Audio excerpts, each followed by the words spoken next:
What is up, guys? I am the LokNezMunstr, and I'm going to be bringing you a guide series on Bloons Tower Defense 5's Impoppable mode. Now, I did some research over YouTube to see if there were any other guides already out for this mode, and the only ones I found did not have any commentary, which I can understand why they wouldn't want to, because who would want to sit around for 15 to 20 minutes listening to someone talk about a video that they really only need to be watching.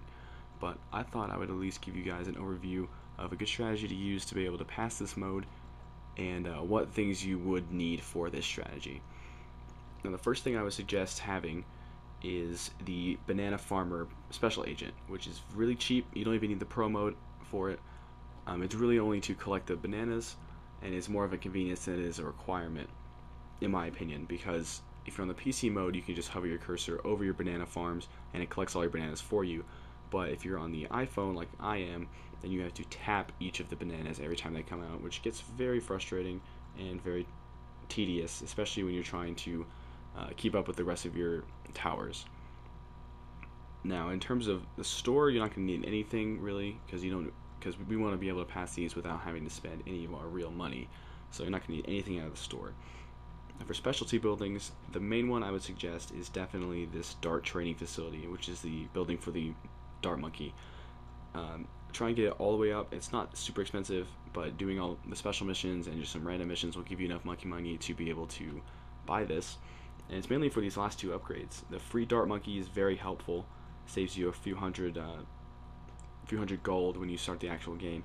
And making the darts explosive gives them the ability to pop leads, which means they can cover a lot of rounds, almost up until ceramics show up, which is very useful. This gives you a lot of time to set up your banana farms and get your money stacked up to be able to defend the rest of the rounds. Now, I think one of the most important things to get are these upgrades in the monkey lab. As you can see, most of mine are maxed out or almost maxed out, and that is just because I have been getting all of the medals in each of these levels here, and doing that accumulates a lot of tokens for you, which you can spend on these upgrades. I highly suggest getting as many of these as you can. The ones that aren't really necessary is really just sell price and ability cooldown, because selling things isn't really all that necessary anyway, and ability cooldown isn't a big deal. Big balloon sabotage will really help, and all the rest of these are just good inherent little upgrades to have. But yeah, I would suggest to try and get a lot of the medals to build up a lot of these tokens before trying Impoppable mode, because it is very difficult and you're going to want all the help you can get. But yeah, that's pretty much it. I will be starting this series pretty soon.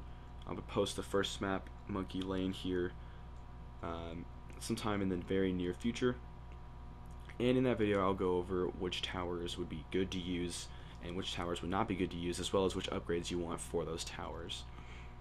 But yeah, if you stick with it, you can get all the medals for this brand new mode, and that will definitely be a big accomplishment. So I will see you guys then.